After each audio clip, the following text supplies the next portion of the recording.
नमो अरिहन्ताणं नमो सिद्धाणं नमो आयर्याणं नमो वज्जायाणं नमो सब्बसावनं एषो पञ्चनमुक्कारो सब्बपावपनाशनो मङ्गलानं च सब्बेसे परमं हवै मङ्गलम् मङ्गलं भगवान् वीरो मङ्गलं गौतम प्रभु मङ्गलं स्थूलिभद्रात्या जैनधर्मोऽस्तु मङ्गलम् ओंकारबिन्दुसंयुक्तम् नित्यं ध्यायन्ति योगिनः कामदं मोक्षदं चैव ओंकाराय नमो नमः।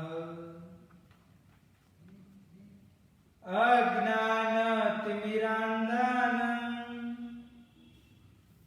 ज्ञानञ्जनशलाकया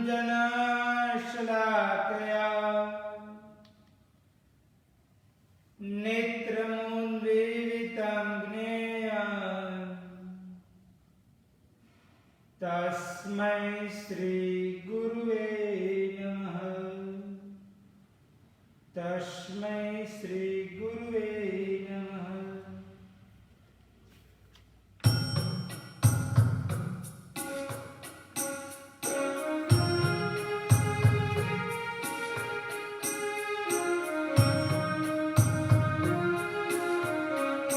डगले अने हर कदम पर हिंसा करूं, हर एक पले हर एक स्थल ये जिंदगी मेरी बिकी कितने जीवों की मौत पर कब मुनि बनो सब कुछ सहूं पर किसी को न दबूं इस पाप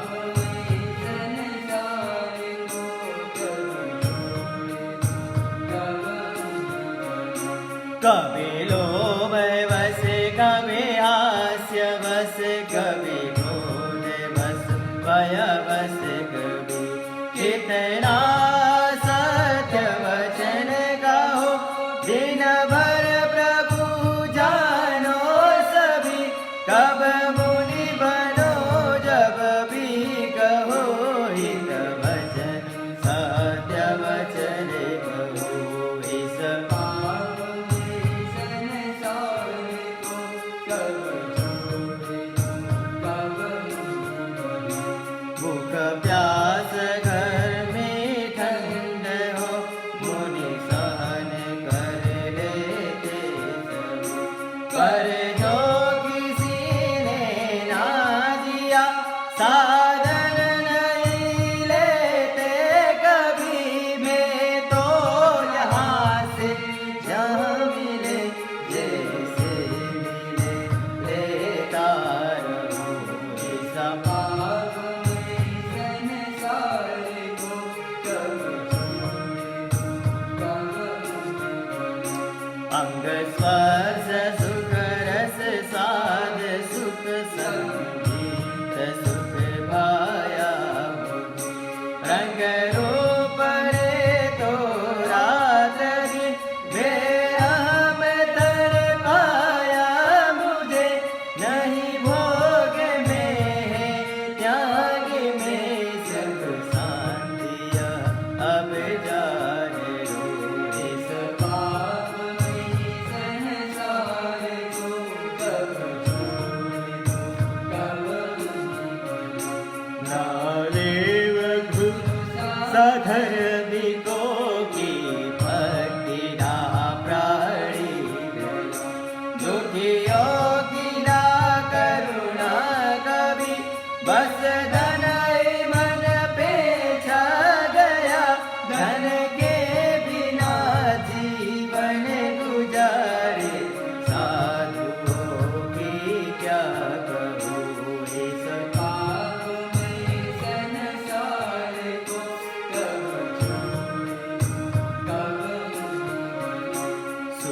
सफलता में है तू तो श्री देव गुरु आशीष दी। पर सत्य यह समझा नहीं, करता रहा बस क्रोध में, करुणा जने सब दो, कुछ भी हो शीतल रहो इस पाप में संसार को, कब छोड़े कब बल रूप सत्ता ज्ञान तब धर जो भी पाया वर किया। धर्मी को माँ बाप का अनुनय किया, अभिमान से जो दूर रहे उनके चरण का दास हो इस पाप में संसार को, कब छोड़े कब विश्वासघात अनीति माया कपट दंभ अन्याय से, ठगता रहा हूँ जगत को बेफिकर बड़ी मौज से, ठगता है खुद को ही मैं समझा मुझे यारूबरू इस पाप भई संसार को, कब छोड़ दूं कब बुरी बनूं। ये चाहिए वो चाहिए मन मांगता रहता सदा, मन का कहा सब मान के मैं भागता रहता सदा। हे चाहिए महादुख चाहूं, हे अब पाकर रहूं इस पाप में संसार को, कब छोड़े कब हे क्षणिक घर घर सजन से कर प्यार पछताया हूँ, पाने परम सुख आज तेरे द्वार पर आया हूँ मैं। शाश्वत सुखों का दानी तू, अब प्यार बस तुझसे करूँ इस पाप में संसार को, कब छोड़े कभी प्यार कभी नफरत प्रभु हर पल बिताया इस तेरा। सिर था नहीं शांति नहीं, जीवन गवाया इस तरह, सुख में रहूं वैराग्य से, अब दुख में सम करूं इस पाप में संसार को, कब छोड़े कब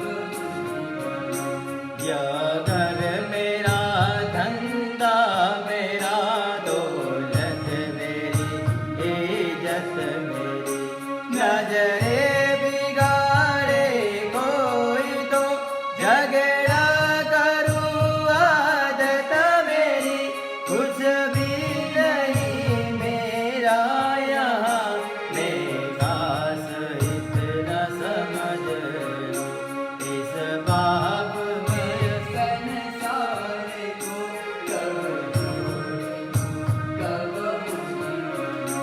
कुछ भी कहीं लेना नहीं देना नहीं, फिर भी हरे होशियार किसी दे करके जाने, दिया क्या जले कुछ भी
छोड़े दो, तब मुझे करो, तब छोड़े दो, तब मुझे।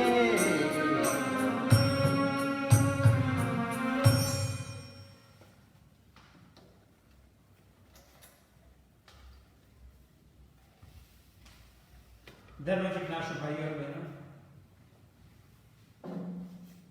14 नंबर के पापस्थानक की बात इधर चल रही है।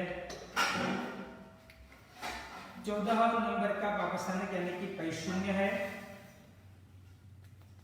पैशून्य यानी कि एक प्रकार से दूसरे व्यक्ति की चाड़ी चुगली करना, यानी कि जब हमारी खुद की कोई अन्य व्यक्ति चाड़ी चुगली करता है तो वो हमें प्रिय नहीं है, परंतु जब हम ही दूसरे की चाड़ी चुगली करते हैं तो अंदर से एक प्रकार की मजा और आनंद का अनुभव होता है, यानी कि वो अच्छा लगता है। परंतु भाग्यशाली कहा गया है कि मार्गानुसारी की जो 35 गुण है उसका एक गुण ये भी है कि दूसरे कोई भी व्यक्ति की चाड़ी चुगली नहीं करना, यानी कि अन्य व्यक्ति की हम चाड़ी चुगली करते हैं तो वो भी एक प्रकार का अत्यंत पापजनक कहा जाता है। चाड़ी चुगली करना इसका सीधा मतलब यह है कि दूसरे के गुण को अपनी जीवा के द्वारा दूसरे के दोष को चाटना, यानी कि एक प्रकार से दूसरे को दोषों को समाज के समक्ष, देश और दुनिया के समक्ष, संघ के बीच में, परिवार के बीच में, हर जगह पे उसका प्रचार करना, उसके दोषों को बड़े स्वरूप के अंदर दिखाना, तो वो भी एक प्रकार से चाड़ी चुगली ही कहा जाता है। भाग्यशाली एक चीज याद रखना कि जब तक व्यक्ति छद्मस्त अवस्था में है, जब तक केवल ज्ञान और केवल दर्शन की प्राप्ति नहीं हुई है, तब तक हर एक व्यक्ति के जीवन काल के अंदर दोषों तो रहेंगे, परंतु वो दोषों को निकालने का प्रयत्न हमें अपने आप को करना चाहिए। और जब तक दोषों से मुक्ति नहीं आएगी तब तक केवल ज्ञान और केवल दर्शन की प्राप्ति होना बहुत अत्यंत मुश्किल हो जाएगा। इसलिए अपने जीवन काल में एक चीज हमें खास ध्यान रखनी चाहिए कि सामने वाले के दोषों को देखना बंद करना चाहिए, परंतु हमारे खुद के दोषों को हमें देखना चाहिए। चाड़ी चुगली करने वाला व्यक्ति तो ऐसे ही चाड़ी चुगली करता है कि जैसे वो सर्वगुण संपन्न है, यानी कि उसके जीवन काल में एक भी प्रकार का दोष नहीं है, सभी के सभी गुणों के स्वामी ही वो स्वयं बनने गया हो। इस प्रकार अपना उसका वर्तन होता है और दूसरे की चाड़ी चुगली करता रहता है। परंतु चाड़ी चुगली के द्वारा यह लोक में तो दुख आता है, परंतु परलोक में भी दुख आने का प्रयत्न होता है। भाग्यशाली हमारे जैन परंपरा के इतिहास में सुधर्मा स्वामी, जम्बू स्वामी, प्रभो स्वामी, स्वयंभू स्वामी, यशोबुद्ध स्वामी, भद्रभाव स्वामी और स्थूलिभद्र जी, यानी कि 7वें पढ़धर स्थूलिभद्र जी हुए। उनके पिताजी का नाम शकडाल मंत्री था और वो जिस नगर के अंदर रहते थे वही नगर के अंदर एक ब्राह्मण रहता था जिसका नाम वररुचि था। अभी यह वररुचि शकडाल नाम के मंत्री के प्रति द्वेष वृत्ति वाला था और शकडाल मंत्री को 2 लड़के और 7 पुत्र यानी कि लड़कियां थी। तो दोनों लड़के में सबसे बड़ा लड़का ये स्थूलीभद्र जी थे। दूसरे नंबर के लड़के का नाम श्रीयक था। अभी वररुचि ब्राह्मण शकडाल मंत्री के परम द्वेषी था। उसके मन के अंदर, उसके पेट के अंदर ये सहन नहीं होता था कि शकडाल मंत्री वो मंत्री पद के ऊपर रहे। इस कारण से एक बार ऐसा प्रसंग हुआ कि जो स्थूलीभद्र जी थे वो अधिक से अधिक कोषाध्यक्ष के वहां ही अपना समय और जीवन व्यतीत करते थे। घर के अंदर तो वो शायद तक आते ही नहीं थे, वहां पे रहते थे।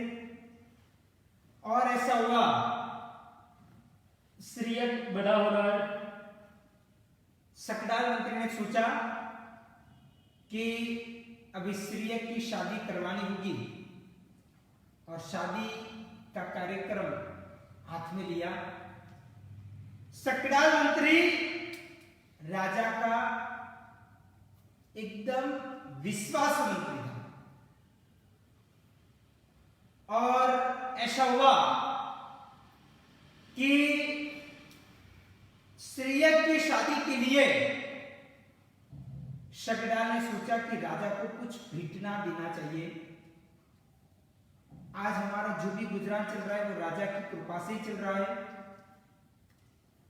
राजा के वहां ही मेरा ये मंत्री पद आदि वगैरह मिला हुआ है, तो राजा को भी खुश करना चाहिए। ऐसे प्रसंग के ऊपर कोई भेंट सौगात देना चाहिए और इसलिए वो शकडाल नाम के मंत्री ने राजा को कई सारे प्रकार के शस्त्र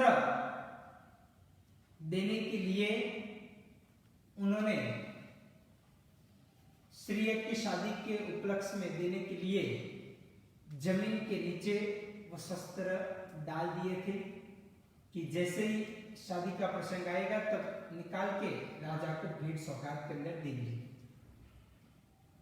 और इस साइड ये बात वररुचि ब्राह्मण को पता चल गया था कि शकडाल मंत्री ने अपने घर के पास की जो जगह है उसके अंदर, जमीन के अंदर उन्होंने शस्त्र इत्यादि रख दिए। इस बाबत का लाभ उठाते हुए वररुचि नाम के ब्राह्मण ने राजा के पास जाते हुए कान भंबेरनी की, कान फुसफुसू किया। और ऐसे भी कहावत है गुजराती के अंदर, राजा बाजा ने वांदरा, यानी कि राजा बस दूसरे की किसी की बात सुन ली तो उसके आधार के ऊपर विश्वास करते हुए वो सही है गलत है, क्या है क्या नहीं है, वो बिल्कुल सोचता नहीं है और उनकी बातों के ऊपर विश्वास करने का प्रयत्न करता है।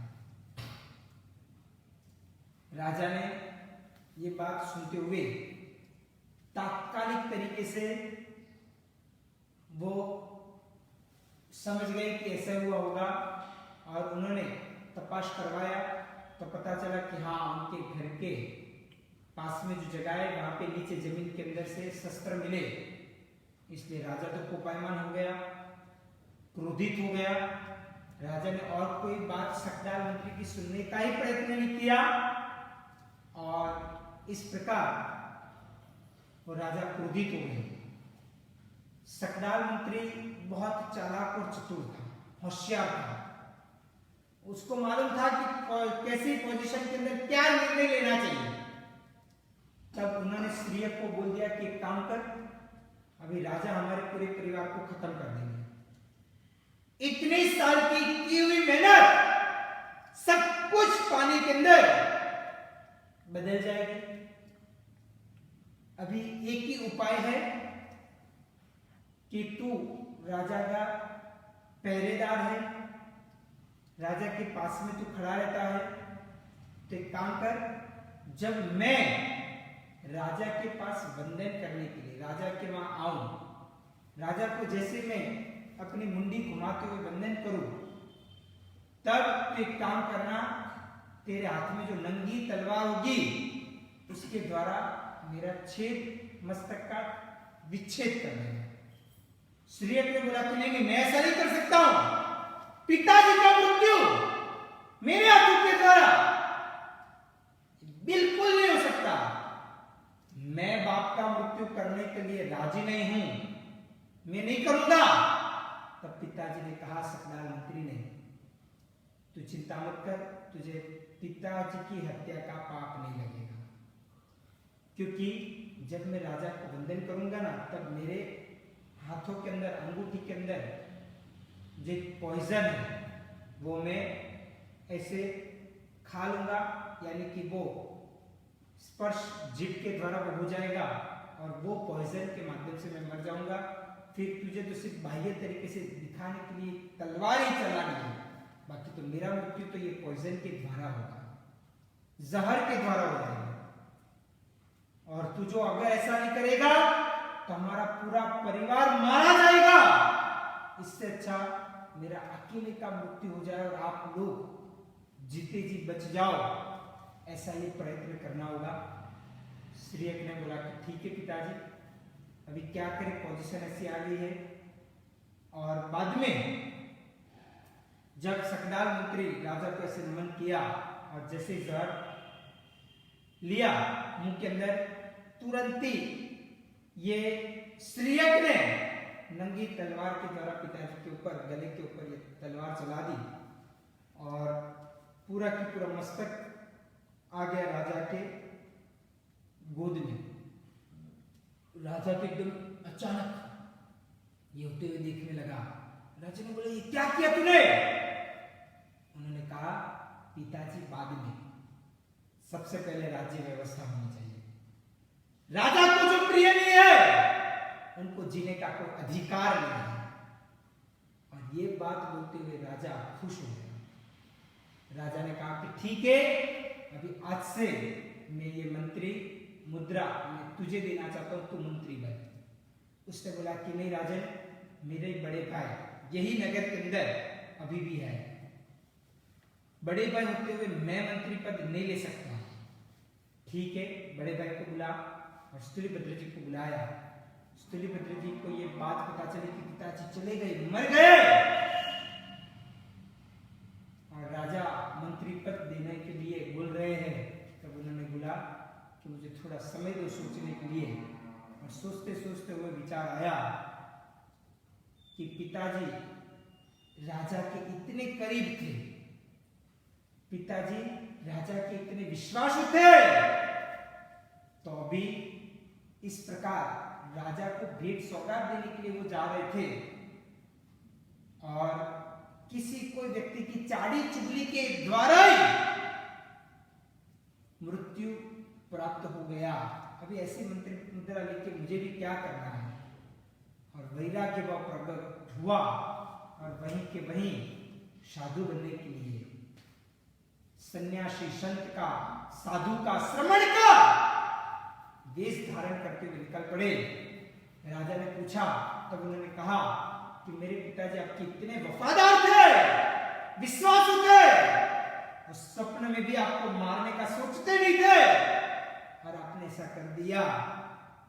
अभी संसार में जी के कोई फायदा नहीं है, इसलिए मैं साधु बनने के लिए जा रहा हूं। और ये बात पता चलते हुए तुरंत उसका सब खुलासा हुआ। वररुचि को बुलाया और वररुचि ने जो राजा को कान फूस की, उसको भी दंड इत्यादि दिया गया। भाग्यशाली सोचो, एक चाली चुगली छोटी सी करने के द्वारा वो व्यक्ति को अपने मौत के घाट उतरना पड़ा। भाग्यशाली कहा जाता है कि चाली चुगली के द्वारा कई कई लोग दूसरे के मर्म भी खोलने का प्रयत्न करते हैं, यानी कि दूसरे की कोई गुप्त बात हो, वो भी जब एक दूसरे की मित्रता जब तक चलती है तब तक ये गुप्त बात गुप्त रहती है। जिस दिन ये दोनों के बीच में 36 का अंक हो गया तो समझ लेना कि वो व्यक्ति दूसरे की गुप्त बात बाहर जाहिर करने के लिए तैयार हो जाता है, और जब ये गुप्त बात यानी कि मर्म की बातें बाहर आती है वो व्यक्ति को बहुत आघात लगता है, और कहीं कई बार वो व्यक्ति आपघात या सुसाइड करने के लिए भी तैयार हो जाता है। यानी कि चाली चुगली के द्वारा इतने भयंकर प्रकार के पाप लगते हैं कि जिस कारण व्यक्ति को कौन सा तो बोला जाता है कि चाली चुगली जो व्यक्ति करता है उनको नीच गोत्र कर्म का बंध होता है, यानी कि उनको नीचे प्रकार के गोत्र के अंदर जन्म लेने के लिए आ सकते हैं। सोचो भाग्यशाली कि हमें इतना अच्छा कुल मिला है, इतना अच्छा उच्च गोत्र मिला है, और वो सब कुछ छोड़ते हुए एक ऐसी गंदी सी आदत चाली चुगली के कारण हम नीच गोत्र को प्राप्त करने के लिए तैयार हो जाते। तो इससे बड़ा मूर्ख नहीं परंतु महामूर्ख हमारे से बड़ा कोई हो ही नहीं सकता। भाग्यशाली दूसरा नंबर का कर्म का बंध होता है अंतराय नाम के कर्म का बंध होता है। इसलिए मुख्यत्वे ये दो प्रकार के कर्म का बंध चाली चुगली के द्वारा होता है। इसलिए अपने जीवन काल में ऐसे प्रकार के यदि कर्म बंध नहीं बांधना है तो ये चीज को खास सोचना चाहिए। अगर हम चाली चुगली करते हैं तो फल क्या मिल सकता है, तो मुख्यत्वे तरीके से ऐसे तो और तो अन्य तो कई सारे फल मिलते हैं, पर तो मेन तरीके से कहा जाता है कि नीच कुल मिलता है, दरिद्रता आती जीवन में। दूसरे की चाली चुगली करते हैं तो दिन प्रतिदिन लक्ष्मी माता हमारे से दूर चली जाती है, दरिद्रता जीवन काल के अंदर आएगी, तकलीफें बढ़ेगी, तन और मन यानी कि शारीरिक और मानसिक तरीके से दुर्बलता भी आने का प्रयत्न होगा, मानसिक तरीके से चिंतातुर हम बन जाएंगे, अधिक से अधिक जीवन काल के अंदर तकलीफें बढ़ती रहेगी। तो ये सभी प्रकार की चीज उसका मुख्य फल कहा जाता है। अगर ये चाली चुगली को दूर करना है तो हमें अपने जीवन काल के अंदर दोष दृष्टि को दूर करना चाहिए और गुण दृष्टि को लाना चाहिए, क्योंकि सभी के अंदर दोष और गुण कम या तो ज्यादा प्रमाण के अंदर तो रहेंगे ही रहेंगे। अगर दोष न होता तो वो व्यक्ति संसार चक्र के अंदर थोड़ी घूमता, वो भी केवल ज्ञान केवल दर्शन की प्राप्ति करते हुए मोक्ष में नहीं चला जाता। इसलिए मेरी बात करूं या आपकी बात करूं या तो अन्य किसी की भी बात करूं तो हम सभी संसार के अंदर घूम रहे हैं, परिभ्रमण कर रहे हैं। तो सभी के अंदर कम ज्यादा प्रमाण के अंदर दोष और गुण रहे हुए हैं। अगर एक दूसरे की दोषी देखने का प्रयत्न करेंगे, चाली चुगली ही करने का प्रयत्न करते रहेंगे तो भाग्यशाली हम हमारा आत्मा का कल्याण करना भूल जाएंगे। हमारा हमने मनुष्य जन्म जो लिया है वो कोई चाली चुगली करने के लिए थोड़ी लिया है, हमने तो लिया है तो हमारा खुद का आत्म कल्याण करने के लिए। बाकी तो भाग्यशाली दुनिया तो दोष से भरी हुई है, अगर वही देखते रहेंगे तो कब आयुष्य पूरा हो जाएगा, क्योंकि ये दोषों का दुनिया के अंदर कोई पूर्ण विराम तो आने वाला नहीं है। आज एक व्यक्ति को देखा तो उसके अंदर दोष दिखेगा, कल दूसरे को देखा तो उसके अंदर दोष दिखेगा, तीसरा होगा उसके अंदर दोष दिखेगा। तो भाग्यशाली गुण कब देखेंगे हम? और जब तक गुणानुरागी बनेंगे नहीं तब तक हमारे अंदर गुण आएगा नहीं। जिस दिन हमने दोष दृष्टि टाल दी तो समझ लेना कि गुण आने की शुरुआत हो जाएगी। इसलिए अपने जीवन काल में ये चाड़ी चुगली के पाप स्थानों को पूर्ण विराम करते हुए अपने आत्मा का कल्याण करो। यही शुभ अभिलाषा के साथ वितरा की आज्ञा में कुछ भी बोला तो मिच्छामि दुक्कडम। सर्वमंगल मंगल्यम सर्वकल्याण कारणम प्रदानम सर्वधर्माणां जैनम जयति शास्त्रम।